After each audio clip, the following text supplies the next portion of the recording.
Yun, day 96 na ng ating drums papawis at saka yan nga.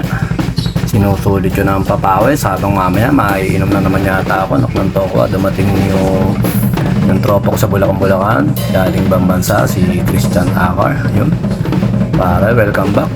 Saka salamat at hindi kayo mga nakakalimot ng mga mayayaman natin mga kaibigan dyan. Saka yun, kanina ng umaga nga pala may nag-PM sa akin, nagbebenta ng P3 at saka Behringer at ng Tokwa. Kulang tayo sa budget pero ang ganda, sayang pero pag inabutan natin kuhanin natin yun, napakaganda, sayang yung B3 na yan. At saka yun nga, sabi nga ni Maestro Jerry Cruzal, kumbaga iba yung priority niya rin. Ayun din, parang minsan pag meron din ako pinaprioritize na dapat na sasakyan. Ang problema naman niya, yung mga offer na ganyan, minsan talagang matetempt ka, pero sabi nga focus lang. Pero yun nga, sana makuha pa rin natin. Tsaka yun nga, nagbago na naman ako ng pedal, na-adjust ko ulit na 90 degrees na nga tayo. Tapos nag-ikpit ako ng tension. Sabi ko nga sa inyo, paulit-ulit lang, explore natin lahat. Pwede natin gawin na palambot yung tension, pwede matigas yung tension, depende sa tugtugan at depende sa feel mo o sa idea mo. Basta gawin mo lang yun kung ano feel. Kahit sabihin mo pabago-bago, wala kang isang sariling okay lang yan. Importante sa moment na yun, sa pagkakataon yun, parang ito yung gusto mo, gawin mo lang yun. Kasi yun yung magpapakomportable sa'yo talagang sa totoo. Sa iba-ibang tugtugan, iba-ibang tugtugan at saka iba-ibang genre, talagang may iba-iba rin yung maaaring approach natin sa drums. Approach din nung drums sa atin. Ayun din,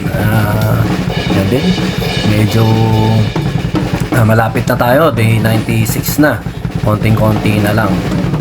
Tsaka yun, sabi nga, focus lang talaga tayo. Yung goal natin na maka 100 days papawis, thankful tayo dahil na matatapos na natin.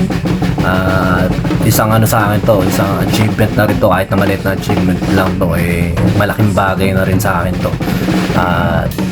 Ibig sabihin yung mga 10 days ganito, 10 days na ganyan, kaya na natin gawin yun. Kumbaga baka ituloy ko nga ito na 1,000, pero 1,000 days o kahit saan naabutin tayo, importante lang basta nagtutuloy-tuloy. Pero yun nga, syempre habang may time tayo, nagagawa natin ito. Pero pag naging busy na tayo, syempre susundot-sundot na lang tayo. Tsaka yun nga, sa mga bata dyan, hanggang may oras kayo, hanggang maraming oras, bumuo na kayo ng banda, hanggang maraming oras. Ayun nga, dyan din kasi mabubuo yung connection nyo sa maraming tao, connection nyo sa maraming negosyante, sa maraming bagay. Kaya habang maaga, buo na kayo ng banda, tsaka mag-practice kahit sa kamay lang. Ayun lang.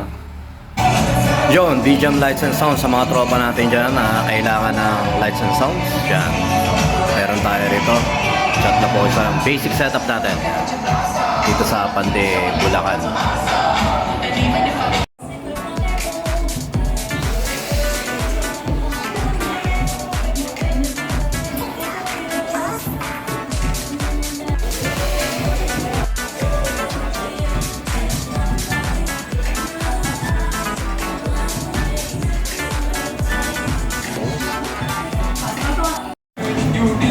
Yun, BGM Lights and Sound sa mga tropa natin yung kailangan ng band equipment tsaka basic setup, mga tol. Yan.